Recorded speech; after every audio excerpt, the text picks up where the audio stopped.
There are 4 levels of productivity that every student or professional should master. And each of these 4 levels unlocks a different level of result. Unfortunately, most people are stuck at level 1 or 2. The sad truth is that if you are stuck at these lower levels, then your life is going to feel miserable. You're going to struggle to balance work and life. You'll struggle to progress your career, you'll feel constantly overwhelmed, and over time you'll start believing that you are just naturally not a productive person. But that is not true. Across the thousands of people that I've coached, I found that once you're able to master all 4 levels, you're not just able to get more done, you can actually do it with less stress and even enjoy the process. Because real productivity isn't just hustling for the sake of it. Real productivity is having the freedom and control to live life the way you want to. So by the end of this video, you'll know exactly which level of productivity you're currently operating at, and more importantly, how you can progress through each level. The first level is called tracking. And when you're at level 1, the result this gets you is that you feel that you are struggling. Not exactly a great result. Tracking is the most basic form of trying to achieve things and juggle responsibilities. It means you have general intentions of things that you want to do and you are trying to do them, and all you do is just keep track of how well it's going. Sometimes you feel like you're behind, sometimes you feel like you're on top of it. Most of the time you feel like you're overwhelmed. And at this level, you can't really be productive unless you have just a few very simple responsibilities, because you actually just don't have any idea what you are doing and how you're spending your time. Now, this is totally fine if you don't care about being productive. But if you do have a lot of things that you want to balance, then this is a terrible place to be, because you have very little control and therefore very little freedom. Now, if you want to get from level 1 to level 2, then the first thing that you should do is go from tracking mentally to explicitly. Mental tracking is what I explained before, where you kind of just have a sense of what you're doing. Explicitly tracking is actually sitting down, getting a piece of paper in front of you, and then writing down how long you spend on the different things throughout the day. Create a written timeline of how you spend your time. This is incredibly useful as a first step. Even if you are at a higher level, I actually recommend that people do this every now and again. I first started doing this when I was in university, and it was a game changer. I was in my second year of university, going through medical school, tutoring about 20 to 30 hours a week at the time, spending my free time learning about learning science, trying to socialize and go to the gym. And I felt pretty overwhelmed. So when I did this activity, I realized that I was spending a lot of time just traveling to and from activities and didn't realize how much of my entire day was spent on just commuting. And then the second thing is that there were these gaps in my day that I just couldn't account for. Like, I don't know what I was doing between this activity and then this activity. And these are actually the 2 exact benefits that doing this exercise creates. So by seeing where I was spending more time than I realized, for example, with commuting, it allowed me to rethink the way that I use that time. I realized that a lot of my admin and planning or reviewing things that I'd studied before could be done just during the commute. But the second benefit is that it shows you where you're not even aware how the time is being spent. After I saw that there were these gaps of time I couldn't explain, I realized that I was actually procrastinating for a lot longer during that time than I realized. The 5 minutes scrolling on Instagram actually ended up being more like 25 minutes of scrolling. And there were hours per day that were being wasted just here and there. So if you're starting at level 1, one of the best things that you can do is just get visibility on how you are spending your time. If there are issues, you want to be able to see them and point to them. And from there, we can move on to level 2. Level 2 is front loading. And once you are front loading your productivity, you unlock the result of overwhelmed. And at this point, you might be thinking, isn't it meant to get better when I go from level 1 to level 2? And the answer is yes, but also if you do have a lot of things to balance, it's actually, I found, not enough to just be at level 2. You are still going to struggle with most of the same things, even at level 2. But level 2 is still important because it builds some of the foundational skills that you need to get to level 3. So what is level 2? Front loading is all about making life easier for yourself in advance. It's about spending time on a Saturday or a Sunday or on the evening the day before to plan for your day to come. It's creating systems and processes and structures that make it easier for your brain to just execute and do things and have clarity throughout the day. So these are techniques such as using a to-do list or basic scheduling. If you're someone who has lots of ideas throughout the day and you need to do something with those ideas, then it could be about creating an ideas collection. Basically, when you have an idea, you put the idea somewhere so that you can come back to it later and it's not distracting and disturbing you throughout the day. And so for me, a lot of my early years of university was spent in this level 2. I kept meticulous to-do lists that I updated every single day. I always made sure I created a schedule for myself a week in advance. And the goal when you're doing this is that you want to have clarity. If you have an item on your to-do list, you don't want it to say something like read a book. You want it to be a little bit more specific, something that you know has a start and an end point. Likewise, when you're creating a schedule, you want it to be very clear what you are doing. It's not just a study block or a work block. What are you going to be studying? What are you going to be working on? Throughout the day, you don't want to be worrying about what am I meant to do next. That will take you out of flow and crush your productivity. You want to be like a robot, just automatically moving from task to task to task. It's a lot more energy efficient. It's a lot less stressful. It gives your brain better focus and concentration. And it means that you'll finish those things faster as well, giving you more free time at the end of the day. Now, all of these things sound good.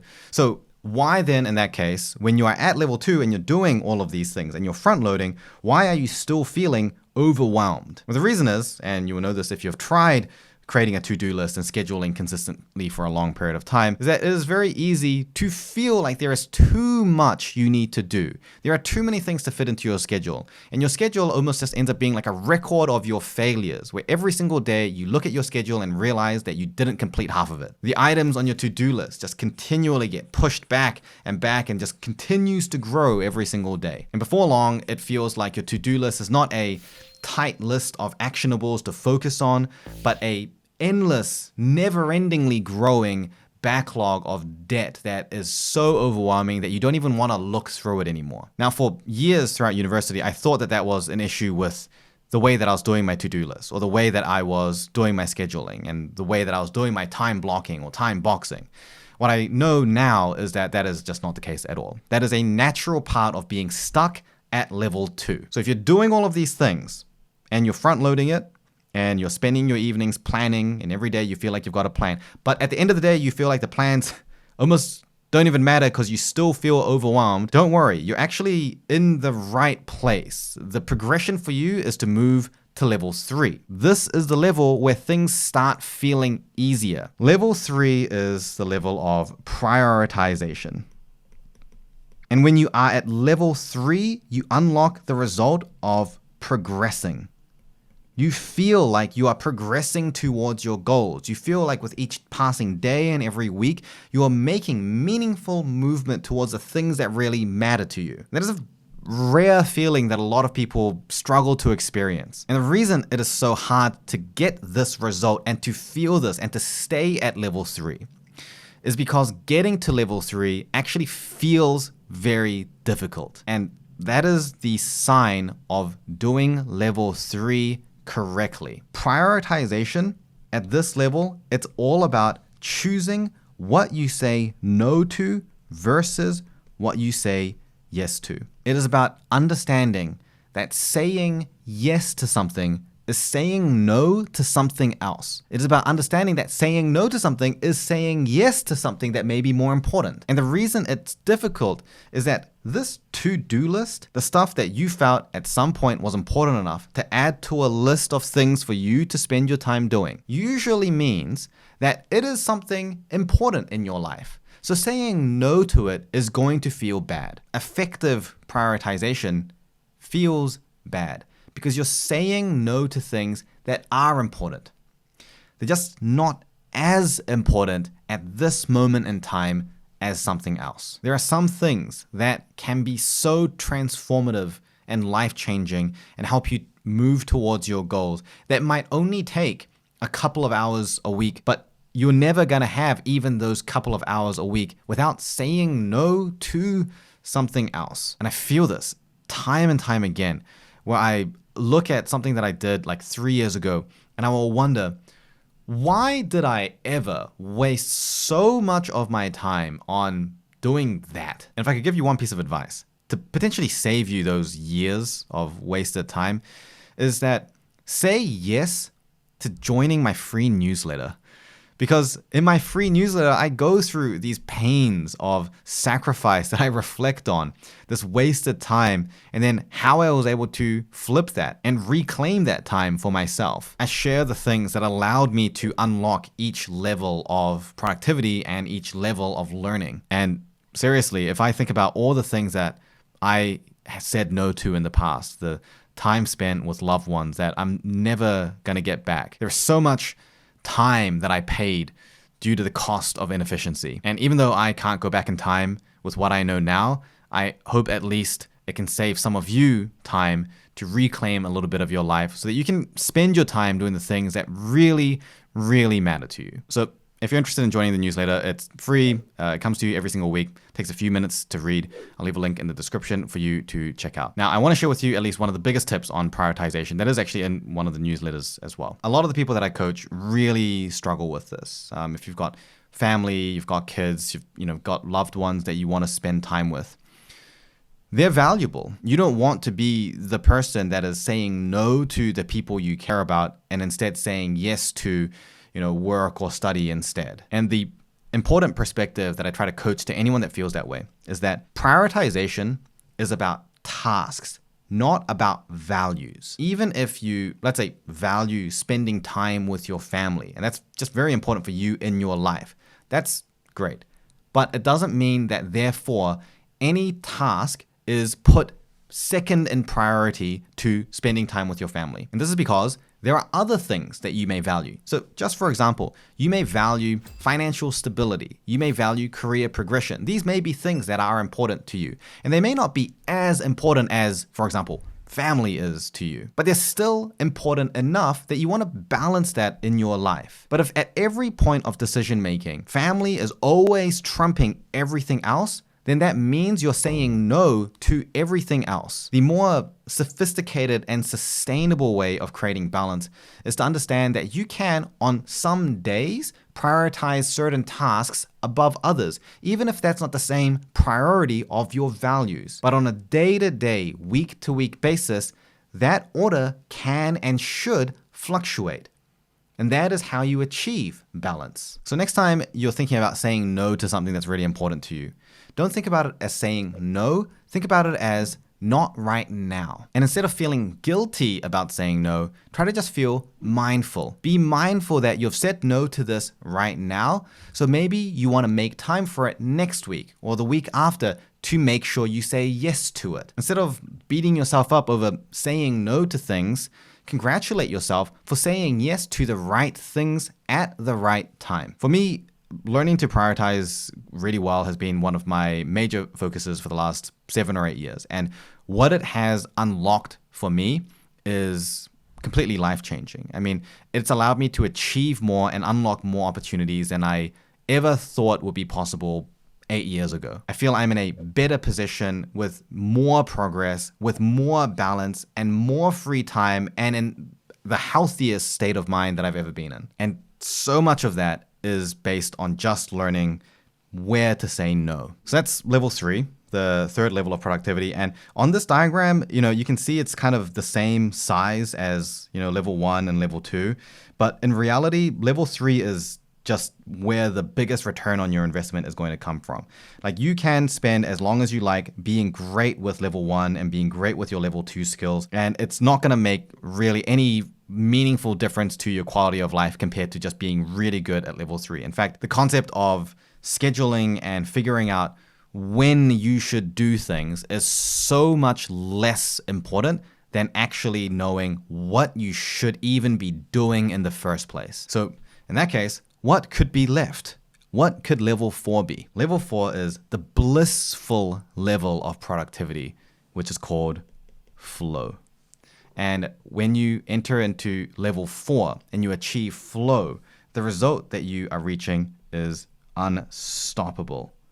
It sounds like an exaggeration, but when you're able to do all of these lower levels and you're able to prioritize and you're able to then enter into deep focus and flow where your concentration and your quality of work is just at its maximum, you truly feel like there is nothing you can't do. As long as you decide that this is something that you want to do, you have this confidence in yourself that you can do it and you can operate at the highest level that your brain allows. People look at you and they say, this is a person of great discipline, of great willpower, of, great productivity, but you yourself will not feel that it is all that difficult. In fact, it feels easier than it's ever been to do more than you've ever been capable of. So just to be clear, what does it mean by having flow? Flow is a state of mind that you enter into when you do deep work. In fact, you've probably felt this before already, even at the lower levels. It's when time is just flying by and you feel completely locked into your task. The difference at level 4 is that this flow is not sporadic. It is not inconsistent. You are able to trigger this flow state whenever you need to. And a high percentage of your time when you're trying to work and concentrate is spent in this flow state. And so at level 3 with prioritization, we were clear on what we should be spending our time doing. At level 4, we know that when we do spend that time on it, it's going to produce the highest quality of work. So how do we get into this mystical flow state? Well, there are 2 tips that I want to give you. The first tip is to remove your distractions. So there's the obvious angle of this, which is to turn your phone on Do Not Disturb, make sure there's nothing obviously distracting on your desk, things like that. But the less obvious one that is actually even more helpful, I think, is actually let the people around you know that you're going to be doing some focused work, and if possible, not to distract you, especially if you are, at home and you're working and you've got, people that will come in, you've got kids, whatever it is. See if you can arrange for a period of time where that can be somewhat protected and respected by the people around you. When I do consultations for companies and organizations, one of the systems that I recommend is to use a sticky note system. So if you've got a desk or a cubicle and you're trying to do some deep focus work with people around you, then have a sticky note of a certain color and then put it on your cubicle or on your desk so that when people come up to talk to you, they see that color and they know that that's an indicator, okay, this person's essentially in like a physical do not disturb bubble, come back another time. The second thing is to play some kind of white noise.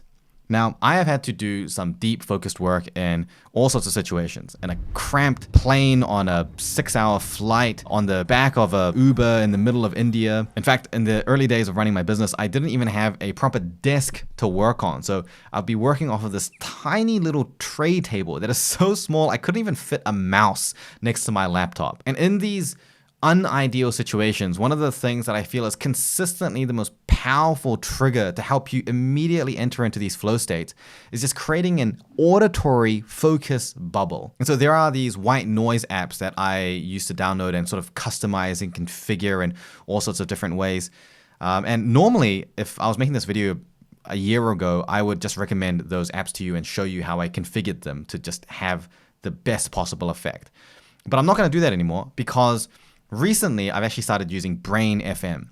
And Brain FM is actually a sponsor for this video, but I'm telling you that ever since I started using Brain FM, I just don't use any of those other white noise apps at all anymore. I've just uninstalled them completely. Brain FM is this app that plays focus music for you. It's a particular type of music that actually uses something called neural phase locking, which is this phenomenon that happens in the brain where the things you listen to change your brain wave frequency. And so they've figured out what sounds to play to force your brain into the state of deep focus. So I always have my noise canceling headphones available next to me. And if I need to enter into deep flow, I'll turn it on. And within less than a minute, I'm in deep flow. And it's very, very consistent.